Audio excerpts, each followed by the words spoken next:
Big Trev here again, guys. We're going to talk about the Overton's 301, and that was ran at Loudon, New Hampshire. That was a race that definitely had some interesting turn of events. Strategy playing a big role with these stage races, and I'll talk more about that in a little bit. So Kyle Larson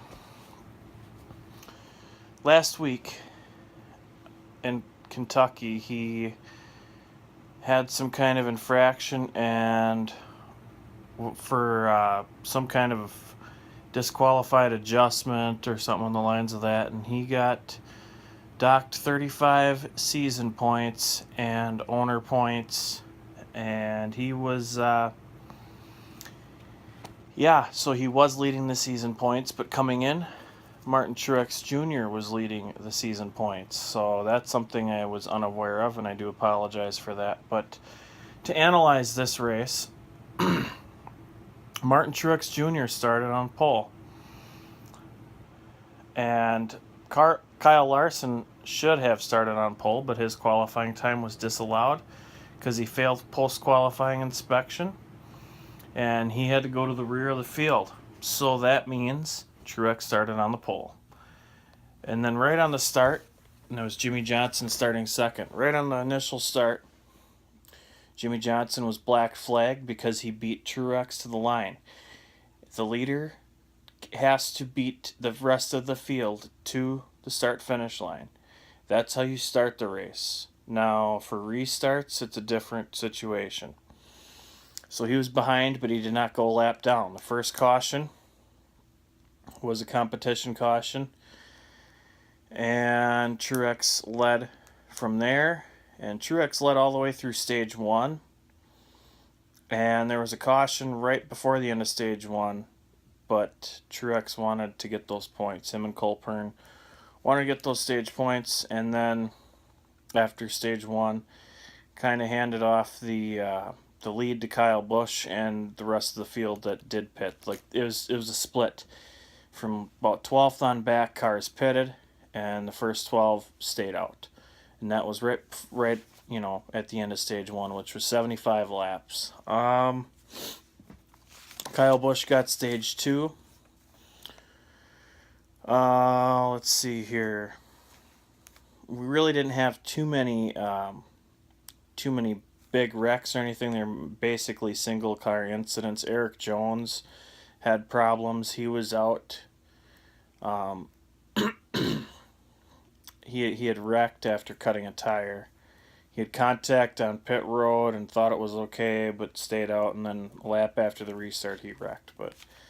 And then there was a red flag on lap 79 due to the racetrack.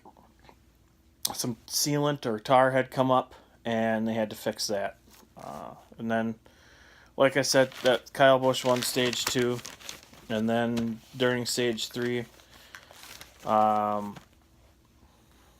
Truex was leading, but he pitted with a flat tire around lap 223, and that's when the strategy was like, okay, well, Truex ain't going to be leading after this because, of course, he was a lap down. Or actually, yeah, he was a lap down, but he unlapped himself because he was fast, and then on lap 239, right around lap 230 to 250, somewhere in that range, the rest of the guys pitted under green, so it was like a 25 lap interval from when Truex first hit pit road till the rest of the leaders.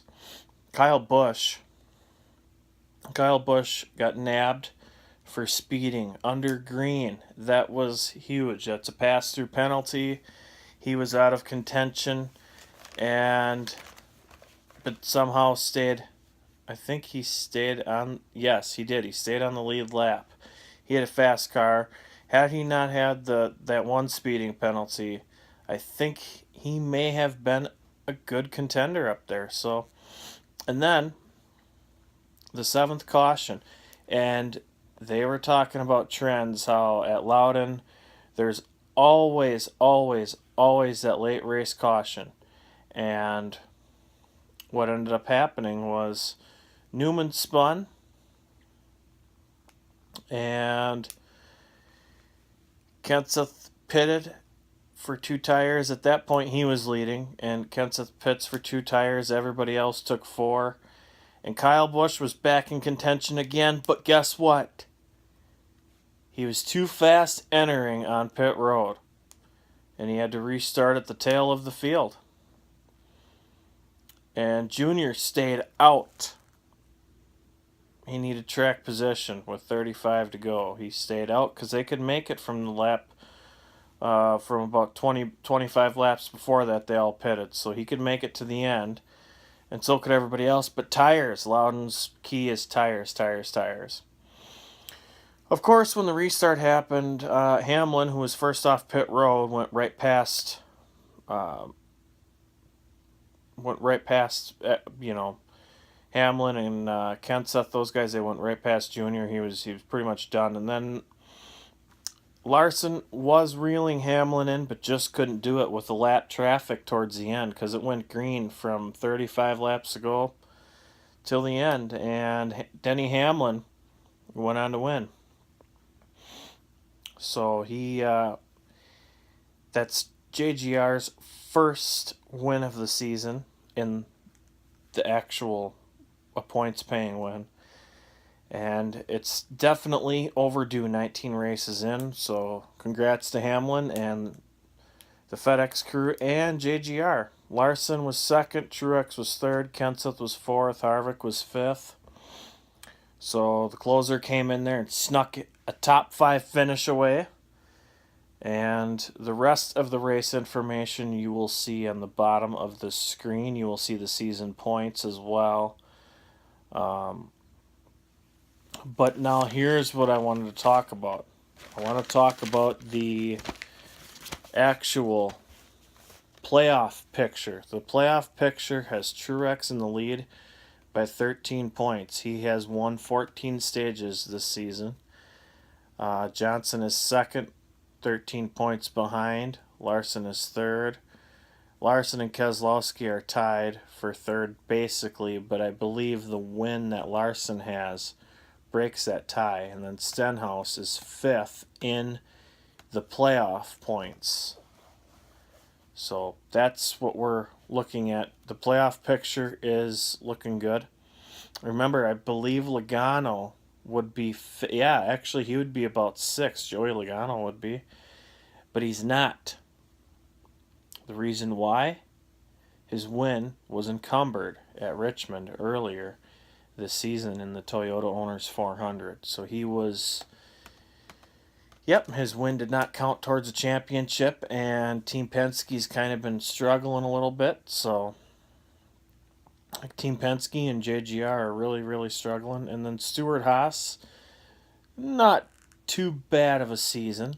Consistent, but still I think, Stewart-Haas needs a win. I think Bowyer needs to get back to victory lane. I think Harvick does too, but those guys are overdue. And, we're getting down to it. We only have 6 more races left. And then the playoffs begin. 6 more weeks and the playoffs begin. So that whole silly season game is over. The playoffs begin after Richmond. But next week, before we talk about next week, I wanted to quick give my broadcast rating. NBC broadcast. The race was broadcast on NBCSN, but I'm going to give the broadcast of NBC Sports, I'm going to give them a 6 or 7 out of 10. I liked the coverage, but yet again we're lacking the intervals on the scoring ticker, and also under the green they're showing who the leader is and how many laps they have led so far today.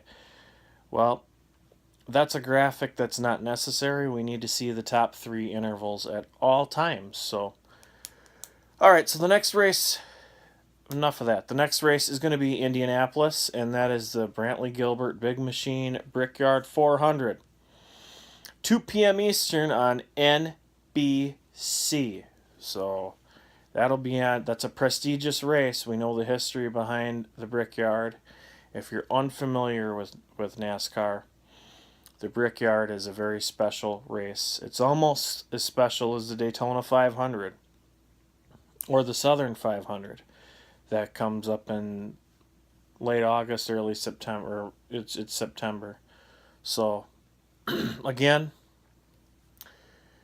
that is Indianapolis, the Brickyard 400. So we hope you'll be able to watch that race. That is on regular NBC, not NBCSN.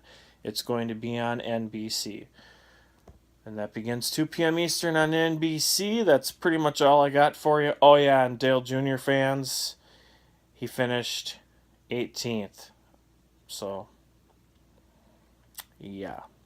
Junior has definitely been struggling.